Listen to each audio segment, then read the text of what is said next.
Avoir de jolies diapositives, c'est bien, mais avoir des diapositives avec des animations qui rendent le tout bien plus vivant, c'est encore mieux, et c'est ce que nous allons faire ici. Il faut tout d'abord savoir que n'importe quel objet peut être animé dans une diapositive PowerPoint. Et quand je parle d'objet, je parle de zones de texte, de formes, d'images, d'illustrations, d'icônes, etc. Ensuite, il faut savoir qu'il y a 4 grands types d'animations. Premier type, les animations d'entrée. L'objet n'est pas présent au départ, mais ensuite, il apparaît. Évidemment, nous avons le contraire, les animations de sortie. L'objet est présent et ensuite, il disparaît. Puis, nous avons les animations où là, l'objet est présent au départ et sera toujours présent ensuite, mais subit une petite modification, comme un changement de couleur, par exemple, ou un petit effet comme c'est le cas ici, voilà. Le lapin est retourné et revient à sa position initiale. Et enfin, dernier type d'animation, ce sont les animations de mouvement, où là nous pouvons déplacer l'objet sur la diapositive, mais nous avons bien d'autres choix comme faire sortir l'objet de l'image, le faire revenir là aussi à sa position initiale, c'est vraiment libre. Voyons donc comment faire tout cela avec notre image ci présente. Tout d'abord, la sélectionner en cliquant dessus, puis en allant dans l'onglet Animation. Là, nous avons déjà différentes animations proposées grâce à toutes les étoiles, mais je vous conseille de cliquer sur le petit bouton en bas à droite pour découvrir les 4 catégories dont je viens de vous parler. Donc, dans les animations d'entrée, bien voici quelques exemples. Je clique par exemple sur fondu, nous voyons directement ce que cela donne. Il y en a d'autres, donc flottant, fractionné, et plein d'autres effets que vous pouvez découvrir. Mais ce qui est bien, c'est que pour chaque catégorie, nous retrouvons d'autres effets ici listés, donc autres effets d'entrée. Dans mon cas, je peux déplacer si besoin la petite fenêtre. Et là, plein d'autres effets qui n'étaient pas présents en haut. Je vous en montre quelques-uns. Le tourbillon, ou encore rebondir, ou même encore la spirale. Bref, vous le voyez, il y a du choix. Et si vous observez bien, il y a un petit 1 qui est apparu en haut à gauche de l'image pour dire que la première animation de cette diapositive sera appliquée à cette image.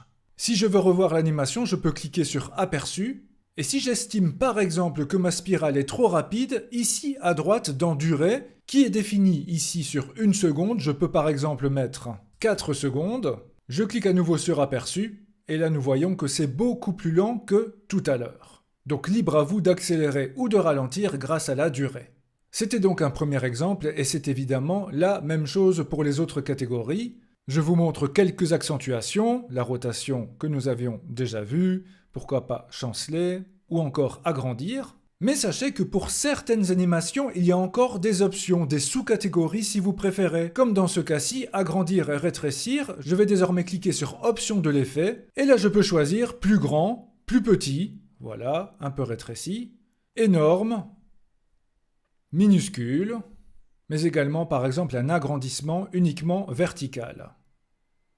Et donc à vous de chercher pour chaque animation les options qui sont proposées et qui ne sont pas les mêmes d'une animation à l'autre, ce qui nous donne des centaines de possibilités. Pour les animations de sortie, vous avez compris le principe, cela fait disparaître notre image.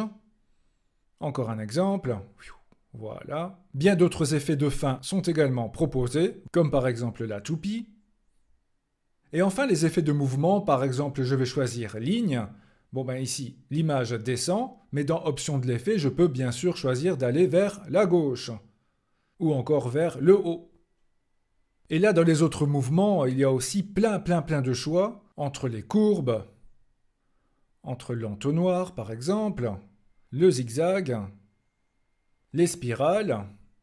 À vous de vous amuser. Et enfin, animation un peu particulière, c'est le chemin personnalisé, où nous pourrons nous-mêmes choisir le déplacement de notre objet. En clair, je clique sur chemin personnalisé.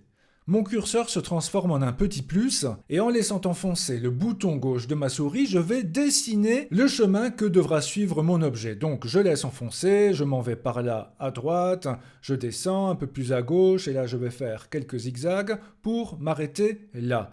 Et quand c'est terminé, je double-clique, et là voilà, mon objet suit exactement ce que j'ai prévu. Encore une fois, si c'était un peu trop rapide, dans la durée, je mets un peu plus. Je teste grâce à mon aperçu. Et là, nous voyons beaucoup mieux le chemin que j'ai dessiné. Et si maintenant je désire plusieurs animations sur un même objet, c'est tout à fait possible. Exemple, je désire que mon objet tout d'abord nous fasse une entrée brusque.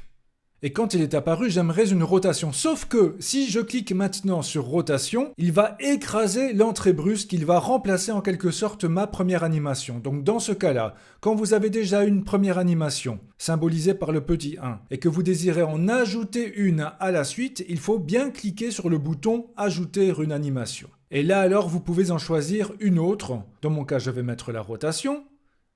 Et vous voyez qu'un petit 2 est apparu juste en dessous du petit 1. Et je vais même en ajouter une troisième, ajouter une animation, sortie, et ce sera la roue. J'ai envie cette fois-ci de tester en plein écran, j'ai le choix, soit je clique sur diaporama à partir de la diapositive actuelle, ou j'ai aussi le petit bouton ici du diaporama en bas à droite. Je clique dessus, et donc en clair, là maintenant sur ma diapositive en plein écran, je clique une première fois, mon objet apparaît, je clique une deuxième fois, nous avons la rotation, je clique une troisième fois, il disparaît. Autre cas, je veux plusieurs animations, mais sur plusieurs objets différents. Pour y aller rapidement, je vais cliquer sur mon premier objet. Une animation d'entrée, ce sera celle-ci. Même chose pour mon deuxième, ce sera le zoom. Même chose pour mon troisième, ce sera le flottant. Et donc nous avons petit 1, petit 2, petit 3, jusque-là tout va bien. Si je teste en plein écran, évidemment, premier clic, deuxième clic, troisième clic, sauf que cette fois-ci, j'aimerais que mes trois objets apparaissent, mais en même temps.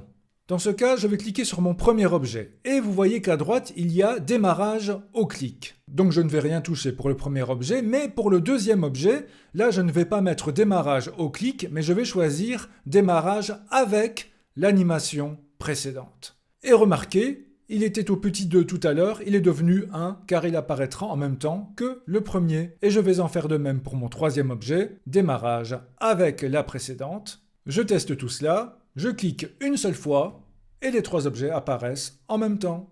Et si j'avais choisi pour mon deuxième objet, non pas avec la précédente mais après la précédente, même chose pour mon troisième objet, après la précédente, eh bien les trois animations vont se succéder, mais automatiquement. Encore une fois, en plein écran, je ne vais cliquer qu'une seule fois, et ainsi le premier, le deuxième et le troisième. Et l'un attend toujours la fin de l'animation précédente pour se déclencher. Ainsi vous pouvez avoir une succession d'animations qui s'enclenchent automatiquement. Si vous me dites maintenant tout cela c'est très bien, mais j'aurais préféré que ce soit l'objet de droite qui apparaisse en premier. Pas de souci. Dans ce cas-là, je vous conseille un outil qui vous sera super pratique avec les animations, c'est le volet animation.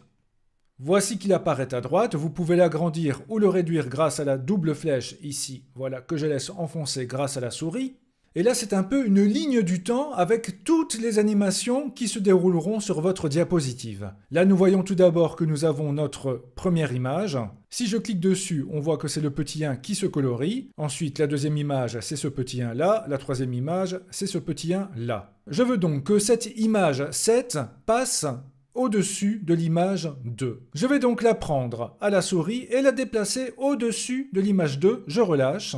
Et l'image 6, je vais la mettre aussi au-dessus de l'image 2. Maintenant, attention, restons logiques. Il faut donc que ce soit celle-ci qui démarre au clic et les autres après la précédente. Donc je clique bien sur cette image-ci, je mets donc au clic, puis cette image-ci après la précédente, là c'est bon, et cette image-ci, ce ne sera plus au clic, mais après la précédente. Et nous voyons que tout se réorganise ici à droite. Testons si cela fonctionne en plein écran.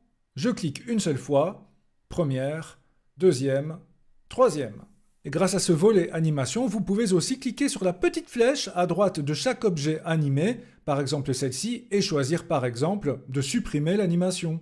Ou encore les options de l'effet que nous avons vu tout à l'heure. Et si vous allez dans minutage, là vous pouvez même choisir de répéter plusieurs fois une animation. Ici je vais mettre par exemple 3 fois. Ok, c'est donc pour notre image de gauche. Et voilà. On voit l'animation qui apparaît 3 fois, ce qui est d'ailleurs bien représenté ici dans le volet animation avec les 3 petites cases collées. Nous avons vu la durée, mais à quoi peut servir donc le délai? Eh bien ici ce serait le temps d'attente entre chaque animation, surtout quand elles sont automatiques comme dans notre cas. En clair, je clique ici sur l'image 6 du milieu et je vais ajouter un délai de 2 secondes. Nous voyons le petit espace qui s'est créé ici entre les deux. Je vais en faire de même pour notre dernière image, donc celle de gauche dans mon cas, 2 secondes. Testons cela en plein écran. Je ne clique qu'une seule fois. La première animation apparaît. Stop. 1, 2. la deuxième animation apparaît, 1, 2, la troisième animation apparaît et en plus 3 fois. Donc c'est toujours le temps d'attente entre la fin d'une animation et le début de la suivante. Donc avec cette logique, il y a plein de possibilités, surtout si vous êtes créatif. Je vais vous montrer 2 applications qui peuvent être sympas.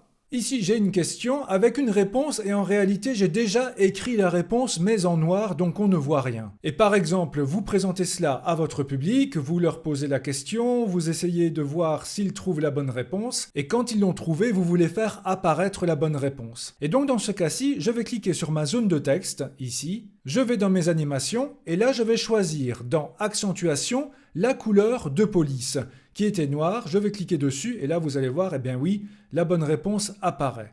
Et dans les options de l'effet, là vous pouvez choisir exactement la couleur, si par exemple je choisis cette couleur-ci, voilà. Et donc en plein écran, au moment où vous désirez dévoiler la réponse, il suffit de cliquer ou d'appuyer sur l'une des touches correspondantes du clavier, et la réponse apparaît.